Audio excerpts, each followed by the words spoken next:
The first theorist we'll talk about this week is Carl Rogers, who developed client-centered therapy, often referred to in the 60s as the non-directive approach to therapy.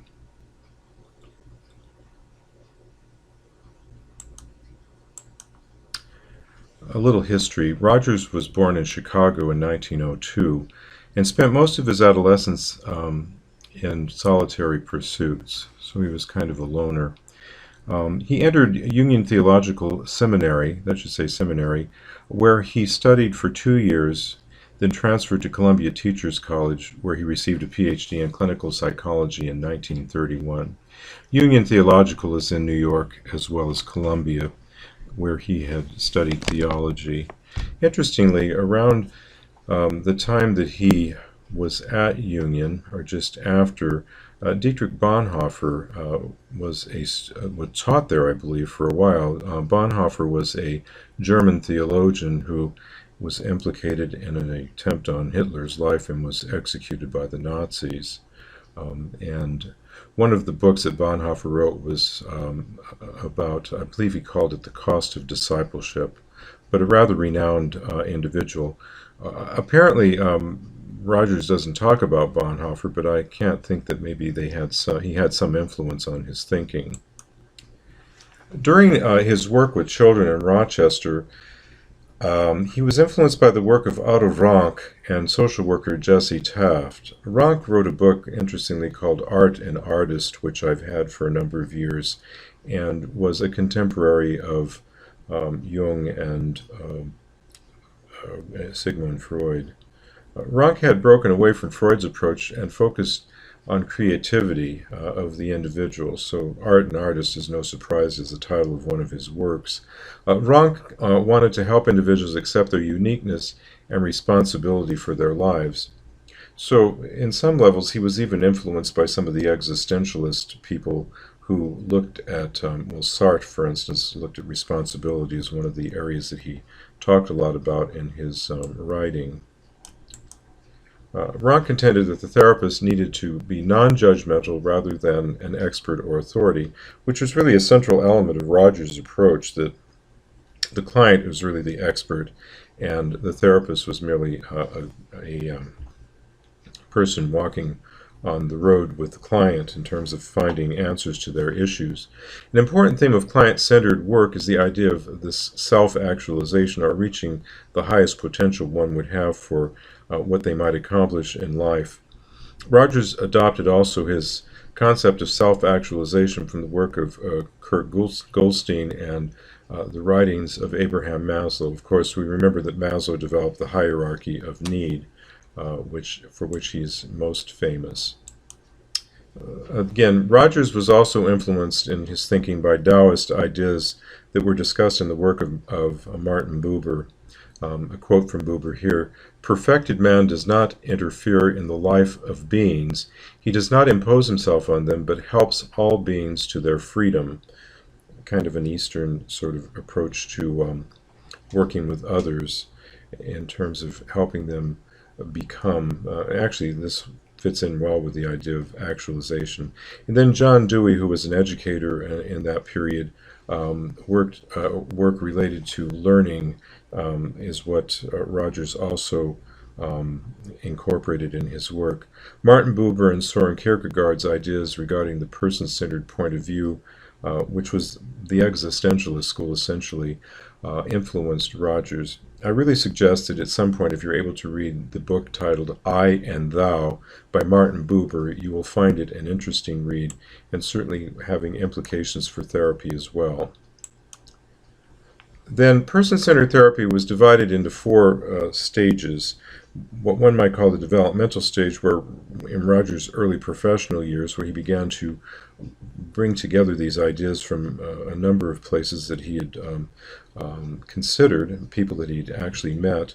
And then what's called the non-directive stage, which is really a big thrust in the 60s, beginning of the theory development with emphasis on understanding the client and communicating that understanding.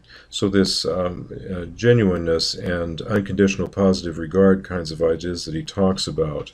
And then client-centered stage, where the more theory that developed around personality and psychotherapeutic change, with a focus on person rather than on techniques. So you'll see a lot in Roger's work with Gloria, for instance, which you will view during this week. You'll note that he has her talking about herself, and he goes with the flow of that rather than using any particular kind of technique with her. He is a good listener, and he gives good feedback in terms of what he's hearing.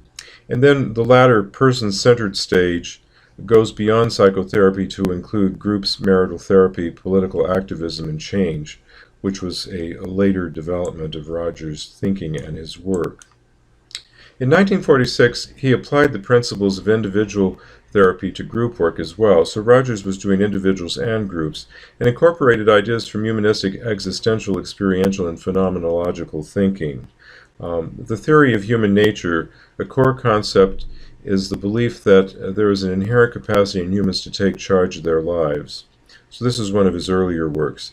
And the worker then facilitates the release of already existing growth potential within the client. So helping the client see within themselves what the answers are for their particular situation would be a central aspect of Rogers' approach then. Again, client-centered therapy was a central idea, the focus on the individual before you in therapy. Rogers defined self-concept as a person's ability to perceive and differentiate the personal I from an internal frame of reference, and to recognize the I as experienced from interpersonal relationships. So I is experienced in relationship to another person. That's how I distinguish myself and how I might be different, as an example. And development of a self-concept is what he called a fluid process. It's the way one differentiates self from others in social relationships. That sort of boundary between the individual and others, and what makes each of us individual in terms of how we see and approach things. The therapeutic condition that Rogers talks about here demonstrates that the client experienced constructive personality change, and development appeared to experience a relationship with a therapist with high degrees of the following. So basically, these are conditions that will enhance the work with clients. Being congruent, in other words, saying what you mean and meaning what you say, and having your feelings match how you're presenting yourself. Empathy, where one steps into the client's shoes, so to speak. I mean, if they wear a 7 and you wear a 10, I'm not talking about literally getting into the shoes, but stepping into their life space as much as one can construe that, to truly begin to understand their feelings and ways of looking at things, and how that's a significant aspect of intense ability to listen and to hear what others are saying. And then what he says about unconditional positive regard. Again, we saw these elements back in Miller's work, which was a later person. He's more contemporary today than Rogers, but these ideas come back from Rogers' time, and those where he gained these ideas and cobbled them together as a meaningful approach to success in therapeutic exchanges with the client. Again, congruence and incongruence, the way people perceive the way the self is experienced in social relationships. So congruent means when the interpersonal perception, this perception of myself, is consistent with the way self is perceived or projected onto interpersonal relationships. And incongruence has to do with dependency between, or discrepancy between, the idea of one's self-perception and the projected experience. So not projecting one's authentic sense of self. For instance, what may be incongruent in terms of feelings is if someone is telling you a horribly sad story and they're laughing, that indeed is incongruent, because it doesn't match what the story is that's being shared with the therapist, as an example. Then the term empathy, again, is an active, immediate, and continuous process in the you're present to the client, essentially. The counselor makes a maximum effort to get within and to live the attitudes expressed instead of observing them. So you're trying to get into the world of the client, so to speak, diagnosing them or thinking of ways to make the process go faster. One lets things unfold. You don't try to move things along quickly, but you're simply there listening to the client and responding to the client in their own pace and whatever it is they're willing to share. Then this unconditional positive regard, There are two external sources of self-worth that are socially derived and dependent on another person. So here again we have this in relationship kind of thinking continuing. Positive regard has to do with attitudes of warmth, liking, respect, sympathy, and acceptance, and necessarily involves a receiver and a giver. And these vibes are very clear to clients because sometimes our actions speak louder than words in terms of how we connect with people in our presence, in their in their space while they're with us. And then unconditional positive regard, which is a communication of total acceptance from an individual's strengths and limitations, never emphasizing strengths or limitations one over the other. Then we have the positive self-regard. Did we just do that? No. Oh, I guess this is a repeat, it looks like. Okay, I'm sorry, I apologize. There's two slides here that were the same.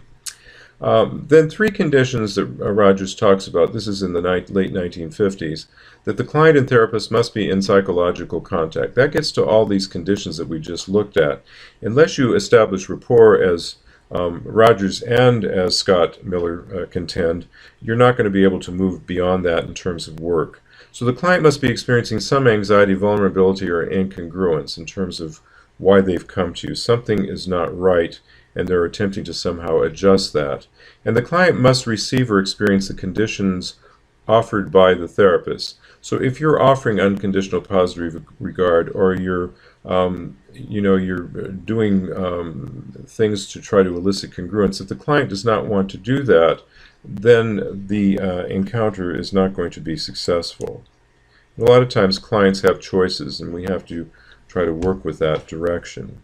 So a key hypothesis here, which was developed by Rogers in 1940, that a self-directed growth process would follow the provision of a reception of a particular kind of relationship, again characterized by genuineness, the client and the therapist being genuine in how they share, a non-judgmental, caring atmosphere that's set in the office setting, and empathy, where the client and the therapist are hopefully operating in somewhat of a similar space, so there's an understanding of where the client is coming from, even though it's not good to end sentences with the word from or it, but essentially you get what I'm saying. And then this hypothesis has been tested over decades in a range of settings. So there's some long-term evidence-based research that supports this direction. I mean, it's not cognitive behavioral, certainly, but it has had a success in the past. And it sometimes does not happen as quickly, because this isn't a brief kind of therapy that Rogers was working with. And you'll see that as he works with Gloria, which was a 1960s, an older video, but I want you to see him doing what he has talked about over the years in that particular session. And then attitudes and philosophy play a significant role in therapy. As we all know, the client's point of view, how they come at the world, this way of processing things is certainly an important aspect that you will be working with in the client's situation. And each person is different and requires unique responses from the therapist. That's why Rogers' work is so interesting, because it's allowing the client, it's non-directive. The client sort of puts out where they're coming from, and the response of the therapist is to try to help them explore that which they're working on, and to seek interior ideas about what would perhaps be the best direction to go in a particular situation. So the therapist is sort of like a facilitator of the client's thinking. The style of therapist is critical for success of a client-centered work, as we've talked about, and the therapist sees self as a participant in the therapeutic process. So it's kind of a subject-subject relationship where people are on even keel, versus a subject-object relationship where the subject is the therapist and the object is the client that you're trying to, quote, fix, which is totally un-Rogerian. And then again, climate setting is the important issue we talked about in terms of that rapport developing, acceptance of the individual unconditionally and conveying that, empathically listening and feeding back to the client what one is hearing. Again, using feelings or therapist self-disclosure can sometimes be beneficial. Confrontation and feedback in a way that the client will hear what is being said. The therapist's expression of personal problems. avoidance of interpretive or process comments. So this isn't about process, but it's about the content of what the client is sharing. And avoidance of planning and exercises. Those were not part of Roger's work with clients. It was mostly on what the client was bringing to the situation and discussing it at the time. This kind of sums Roger's work that I wanted to share with you today. Certainly look at the videos and the readings for the week.